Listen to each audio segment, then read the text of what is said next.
ಆತ್ಮೀಯ H16 news ಅರ್ಥಾತ್ ಹೇ ಸೀತಾರಾಮಗೆ ಸ್ವಾಗತ. ನಾನು ನಿಮ್ಮವ ಅಥವಾ ಮಲ್ಲಪ್ಪ ಜೊತೆ. ಕೇಜ್ರಿವಾಲ್ ಒಂದಿಷ್ಟು ಅಹಂಕಾರ ಬಂದಿತ್ತಾ ಅನ್ನುವಂಥ ಒಂದು ದೊಡ್ಡ ಪ್ರಶ್ನೆ. ಯಾಕೆಂದರೆ ಮೋದಿಯವರು ಇನ್ನೊಂದು ಜನ್ಮ ಹುಟ್ಟಿ ಬರಬೇಕು, ನಾನು ಸೋಲಿಸ್ಬೇಕಾದ್ರೆ ಅನ್ನುವಂಥ ಮಾತನ್ನು ಮಾತಾಡ್ತಾರೆ. ಎಷ್ಟು ದಾಸ್ತಿ ಇರಬೇಕು ಅವರಲ್ಲೇ. ಇದು ಪ್ರಜಾಪ್ರಭುತ್ವ ರೀ. ಕೇಜ್ರಿವಾಲ್ರು ಈ ರೀತಿ ಮಾತಾಡಿದರು ಅನ್ನೋದು ಒಮ್ಮೊಮ್ಮೆ ನಂಬಲಿಕ್ಕೆ ಆಗೋದಿಲ್ಲ. ಬಟ್ ಅವೆಲ್ಲ ರಿಪೋರ್ಟ್ಸ್ಗಳು ನೋಡಿದಾಗ ಯಾಕೋ ಏನೋ ಒಂದಿಷ್ಟು ಅನಿಸ್ತು ಅಂತ ಅನ್ನಿಸ್ತದೆ. ಒಂದು ಆವೇಗದಲ್ಲಿ ಅಂದಿರ್ಬೇಕಂತ ನಾವು ತಿಳ್ಕೊಳ್ಳೋಣ. ಬಟ್ ಆದರೆ ಈಗಂತೂ ಸೋತಿದ್ದಾರೆ ಜನ. ಅವರು ಪಾಠ ಕಲಿಸಿದ್ದಾರೆ. ನೀವು ಕೇವಲ ಒಳ್ಳೊಳ್ಳೆ ಮಾತುಗಳನ್ನು ಮಾತಾಡಿರಲ್ಲ, ನಿಜವಾಗಿಯೂ ನಿಜ ಜೀವನದಲ್ಲಿ ಒಳ್ಳೆಯವರಾಗಿ ಇರಬೇಕು ನೀವು ಅನ್ನುವಂಥ ಮಾತನ್ನು ನೀವೇನು ಆಶ್ವಾಸನೆ ಕೊಟ್ಟಿದ್ರಿ. ಒಂದಿಷ್ಟು ನೆನಪು ಮಾಡ್ಕೊಡ್ರಿ ಕೇಜ್ರಿವಾಲ್ರ. ಸಣ್ಣ ಮನೆಯಲ್ಲಿ ಇರ್ತೀನಿ, ಸಣ್ಣ ಕಾರು ಗಾಡಿಯಲ್ಲಿ ಇರ್ತೀನಿ, ನನ್ನ ಒಂದು ಇವತ್ತಿನ ಖರ್ಚು ಮಾಡ್ತಾರೆ ರಾಜಕಾರಣಿಗಳು ಅಂತಂದು ಮಾಡೋದಿಲ್ಲ. ಅದು 108 ಮತ್ತು ಭ್ರಷ್ಟನೆಲ್ಲ ಓಡಿಸಿ ತೆಗಿತೀನಿ. ಎಷ್ಟು ಜನ ಭ್ರಷ್ಟನ ಓಡಿಸಿ ತೆಗಿಸಿರಿ, ಎಷ್ಟು ರಾಜಕಾರಣ ಮನೆಗೆ ಕಳಿಸಿದ್ರಿ. ಎಲೆಕ್ಷನ್ದಲ್ಲೇ ಸೋಲಿಸಿದ್ರಿಲ್ಲ, ಇಲ್ಲಂತಲ್ಲ. ಶೀಲಾ ದೀಕ್ಷಿತ್ ಆಗಿರ್ಬೋದು, ಮತ್ತೇನೋ ಆಗಿರ್ಬೋದು. ಅದು ಇಲ್ಲಿಯವರೆಗೆ ಅವ್ರನ್ನ ಪ್ರೂವ್ ಮಾಡಲಿಕ್ಕೆ ಆಗಿಲ್ಲ ಅವ್ರು ಭ್ರಷ್ಟರು ಅಂತೇಳಿ. ನೀವು ಆರೋಪ ಮಾಡಿದ್ರಿ, ಅದರಲ್ಲಿ ಅನಿಸ್ತದೆ ಹೌದಪ್ಪ ಹೆಂಗೆ ಬರ್ತದೆ ಈ ಮೂಲ ಹಿಡಿದು ಇವ್ರದು ಅಂತೇಳಿ. ಇವತ್ತು ಬುದ್ಧಿವಂತರಿದ್ದಾರೆ ಎಲ್ಲ ರಾಜಕಾರಣಿಗಳು. ಅವ್ರು ಹಿಡಿದಷ್ಟು ಸುಲಭದ ಕೆಲಸ ಅಲ್ಲ, ಒಪ್ಪರು ಆ ಮಾತನ್ನು.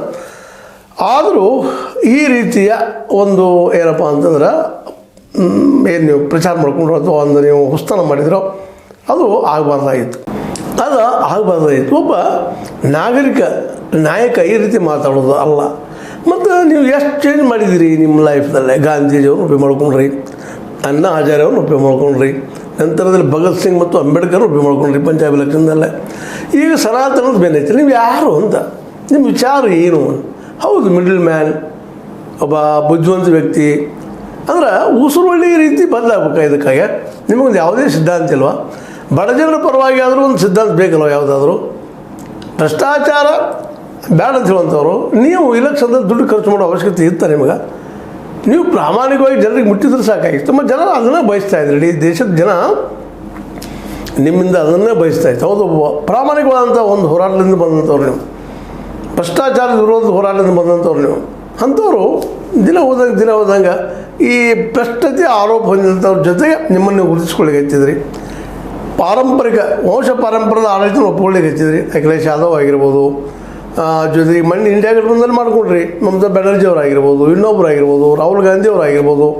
ಇವರೆಲ್ಲರ ಜೊತೆ ಅಡ್ಜಸ್ಟ್ಮೆಂಟ್ ಆಗ್ತಾ ಬಂದ್ರಿ. ನಿಮ್ಗೆ ಯಾವ ನೀತಿ ನೈತಿಕತೆ ಇಲ್ಲವೇನೋ ಅಂತೇಳಿ ಇವತ್ತು ದೆಹಲಿ ಜನ ನಿಮ್ಮನ್ನು ಪ್ರಶ್ನೆ ಮಾಡಿ ನಿಮ್ಮ ಜಾಗ ಏನಂದ್ರೆ ಅಲ್ಲಿ ಅಂತ. ನೀವು ಮಾತಿನ ಪ್ರಕಾರ ನಡಿಬೇಕಾಗಿತ್ತು, ನುಡಿದಂತೆ ನಡೀಬೇಕಾಗಿತ್ತು. ನಡೆದ್ರ ಇಲ್ಲ.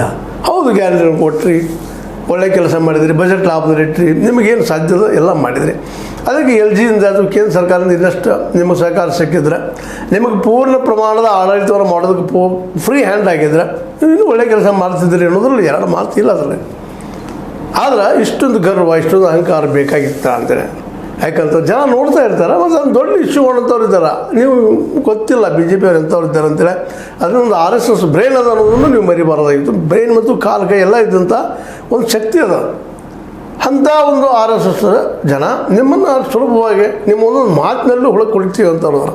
ಮೌತ್ ಕಾ ಸೌದಾಗರ್ ಅಂಥೇಳಿ ಯಾವುದೋ ಕ್ಷಣದಲ್ಲಿ ಮಾತಾಡಿದಂಥ ಅದು ಆವತ್ತಿನ ಸುಳ್ಳಲ್ಲ ಅದು. ಆದರೆ ಅಂದು ಮಾತನ್ನು ಎಷ್ಟು ದೊಡ್ಡದು ಮಾಡಿ ಪ್ರಧಾನಿ ಆಗೋದಕ್ಕೆ ಎಷ್ಟು ಹೆಲ್ಪ್ ಆಯ್ತಪ್ಪ ಅದು ಅವರಿಗೆ. ಸೋನಿಯಾ ಗಾಂಧಿ ಅವ್ರನ್ನ ಸೋಲಿಸೋದಕ್ಕೆ, ಕಾಂಗ್ರೆಸ್ಸನ್ನು ಸೋಲಿಸೋದಕ್ಕೆ ಇದು ನೀವು ಮರ್ತವೆ ಅಂತ. ಹೀಗಾಗಿ ಇಂಥ ವಿಷಯಗಳನ್ನು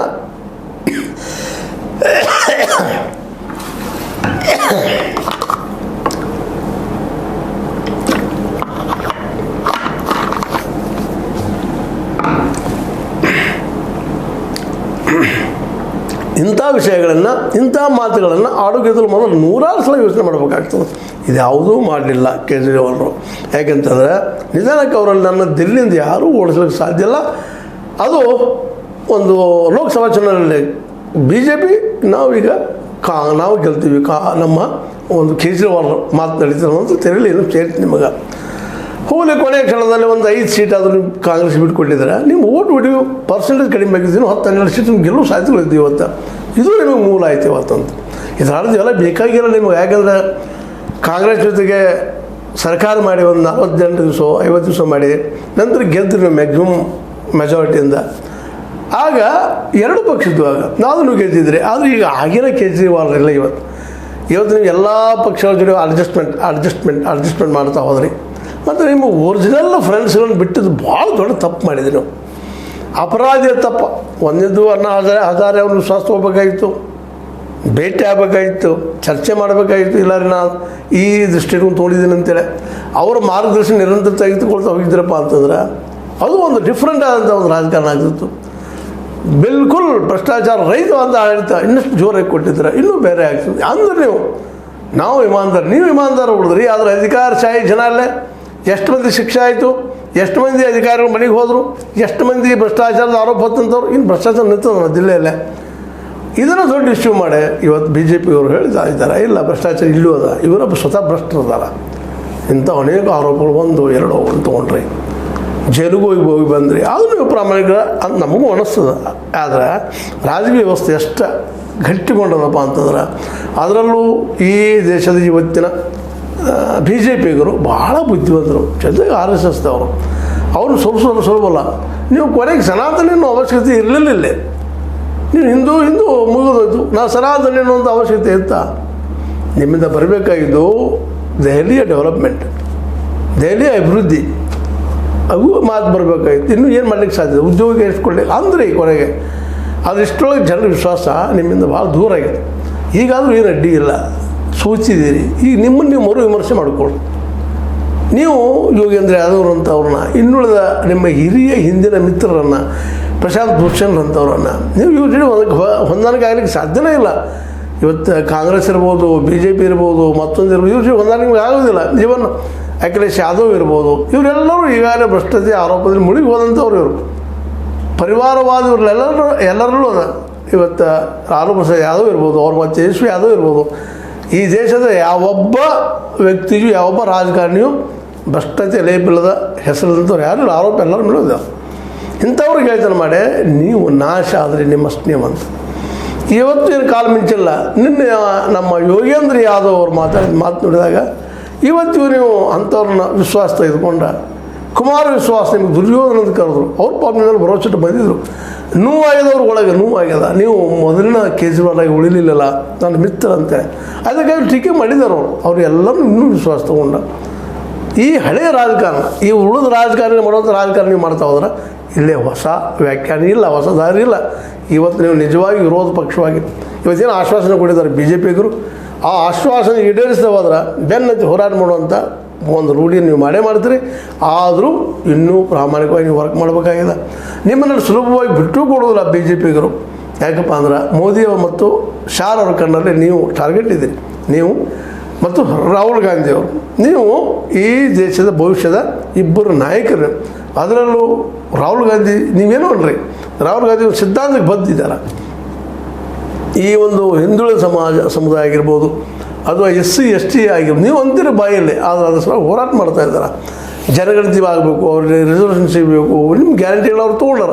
ಹಾಗೆ ನೀವು ಅವ್ರ ಕೆಲವೊಂದು ವಿಷಯಗಳನ್ನು, ಸಿದ್ಧಾಂತಗಳನ್ನು, ಆ ಸಿದ್ಧಾಂತಕ್ಕೆ ಬದ್ಧ ಆಗೋದನ್ನು ಕರೀರಿ. ಸನಾತನಿ ಬಂದಾಗ ಸನಾತನಿ ಹೇಳೋದು, ಪಂಜಾಬ್ ಅಂದ್ಕೊಳ್ಳೆ ಭಗತ್ ಸಿಂಗ್ ಅಂತ ಹೇಳೋದು, ಮತ್ತೊಬ್ಬರ ಹೆಸರು ಹೇಳೋದು, ಇದೆಲ್ಲ ಬಿಡ್ರಿ. ಇದನ್ನು ಜನ ಭಾಳ ಸೂಕ್ಷ್ಮವಾಗಿ ಅಬ್ಸರ್ವ್ ಮಾಡ್ತಾ ಇರ್ತಾರೆ ನಿಮ್ಮ ಬದಲಾಗಿ. ಮತ್ತು ಇದೆಲ್ಲ ಬಲ್ಲಂತಹ RSS ಪ್ಲಸ್ BJPಗರು ನಿಮ್ಮನ್ನು ಸುಲಭವಾಗಿ ಬೆಳೆಗೊಡುವುದಿಲ್ಲ ಅನ್ನೋದು ಅರ್ಥ ಸತ್ಯದ. ಅವ್ರ ಸಿದ್ಧಾಂತವನ್ನು ಯಾರು ಒಪ್ಪುವುದಿಲ್ಲವೋ ಅವ್ರನ್ನ ಆದಷ್ಟು ಅಧಿಕಾರದಿಂದ ದೂರ ಇಡುವುದರಲ್ಲಿ ಈಗಂತೂ ಯಶಸ್ವಿಯಾಗಿದ್ದಾರೆ. ಇನ್ನು ಅವ್ರ ಫೇಲ್ಯೂರ್ಗಳು, ಅವ್ರ ಸೋಲುಗಳು, ಅದನ್ನು ನೀವು ಎತ್ತಿ ಜನರ ಮುಂದೆ ಇಟ್ಟಾಗ ಅವ್ರು ಸೋಲ್ಬೋದೇನೋ. ಸೋಲು ಗೆಲುವು ಇವು ನಿರಂತರ ನಡೀತಿರೋಂಥ ಕೆಲಸಗಳು. ಆಗ ಅವರು ತಿದ್ಕೋಬೋದು ಮುಂದಿಂದು. ಯಾರು ಬಲ್ಲರು ಈಗಂತ ನೀವು ಸೋತಿದ್ರಿ, ಚಿಂತನೆ ಮಾಡಿರಿ, ಹೊಸ ವಿಚಾರಗಳ ಒಂದು ಜನರಿಗೆ ತಿಳಿಸ್ರಿ. ಮತ್ತು ಅದರಲ್ಲೂ ಮುಖ್ಯವಾಗಿ ದೆಹಲಿಯ BJP ಸರ್ಕಾರದ ಇಂಚ್ ತಪ್ಪುಗಳನ್ನು ಜನರ ಮುಂದೆ ಹಿಡಿದಿರುವಂಥ ದೊಡ್ಡ ಸಾಹಸದ ಕೆಲಸ ಮಾಡಿರಿ. ಜೊತೆಗೆ ಹಳೆಯ ಮಿತ್ರರು, ಈಗೆಲ್ಲ ಕಾಂಗ್ರೆಸ್ ಮತ್ತು BJP ಅವ್ರ ಮಿತ್ರರಲ್ಲ, ನಿಮ್ಮ ಹಳೆಯ ಮಿತ್ರರಿದ್ದಾರೆ, ಅವ್ರನ್ನ ವಿಶ್ವಾಸ ತೆಗೆದುಕೊಂಡು ರಿಬಿಲ್ಡ್ ಮಾಡಿರಿ. ಪ್ಯಾರಡೈಸ್ ಅಂತ ಲಾಸ್ಟ್ ಆಗ್ಯದ, ಪ್ಯಾರಡೈಸ್ ರಿಗೇನ್ ಮಾಡೋದಕ್ಕೆ ನಿಮ್ಮ ಕೈಲದ. ಪ್ರಯತ್ನ ಮಾಡಿದ್ರೆ ಆಗ್ತೈತಿ. ಯಾಕಂದ್ರೆ ನಿಮಗೆ ಏನಪ್ಪ ಅಂದ್ರೆ 43.57% ಮತದಾರರು, ಅಂದರೆ 43.57% ಮತದಾರರು ನಿಮ್ಮ ಮೇಲೆ ಇನ್ನೂ ವಿಶ್ವಾಸ ಇಟ್ಟಿದ್ದಾರೆ. ಇದು ನಿಮ್ಗೆ ಗಮನದಲ್ಲಿರಲಿ. ನಿಮ್ಮ ಪಾರ್ಟಿ ಉಳಿತಿದ್ದು ಹೋಗ್ತಿದ್ದು ಗೊತ್ತಿಲ್ಲ. 22 ಜನ ಇದ್ದೀರಿ. BJPಗಳನ್ನು ಸ್ವಲ್ಪ ಬಿಟ್ಟು ಕೊಡೋದಿಲ್ಲ. ಆದಷ್ಟು ನಿಮ್ಮ ಬೆಂಬಲಿಗರನ್ನು ದೂರ ಮಾಡಿಸೋಂಥ ಪ್ರಯತ್ನ ಮಾಡ್ತಾ ಇರ್ತಾರೆ. ಅದಕ್ಕೆ ಲಕ್ಷ್ಯ ಕೊಡಲಾರದ ನೀವು ಕೇವಲ ಈಗಾಗಲೇ ಒನ್ ಮ್ಯಾನ್ ಆಗಿದ್ದೀರಿ. ಅದ್ರ ಜೊತೆ ನಿಮ್ಮ ಹಳೆಯ ಮಿತ್ರರು ತೆಗೆದುಕೊಂಡು ಇನ್ನೂ ಎಲ್ಲರಪಿ ಪ್ರಯತ್ನ ಮಾಡಿದರೆ ಮೋಸ್ಟ್ಲಿ ಇನ್ನೂ ಹೊಸ ಪಕ್ಷ ಹುಟ್ಟು ಎಲ್ಲ ಸಾಧ್ಯತೆಗಳಿದ್ದಾವೆ. ಯಾಕಂದ್ರೆ ಪಂಜಾಬ್ದಲ್ಲಿ ನಿಮ್ಮದು ಸರ್ಕಾರದಲ್ಲಿ ಇನ್ನೂ ವರ್ಕ್ ಮಾಡುತ್ತಾರೆ ಕಡೆಯಿಂದ ಒಳ್ಳೆಯ ಕೆಲಸಗಳನ್ನು ಅಂತ ಹೇಳ್ತಾ, ನಿಮ್ಗೆ ಲೈಕ್ ಆಗಿರ್ಬೋದು, ಲೈಕ್ ಮಾಡಿ, ಶೇರ್ ಮಾಡಿ, ಕಾಮೆಂಟ್ ಮಾಡಿ, ಜೊತೆಗೆ ಸಬ್ಸ್ಕ್ರೈಬ್ ಆಗಿ ನಿಲ್ಲಿಸ್ಲಿಕ್ಕೆ ಹೋಗ್ಬೇಡ್ರಿ ಅಂತ ಹೇಳ್ತಾ, H16 ನ್ಯೂಸ್ ಅರ್ಥಾತ್ ಸಿದ್ದಾರಾಮ್, ಇದು ಸತ್ಯದ ಕೈಗನ್ನಡಿ. ವಂದನೆ.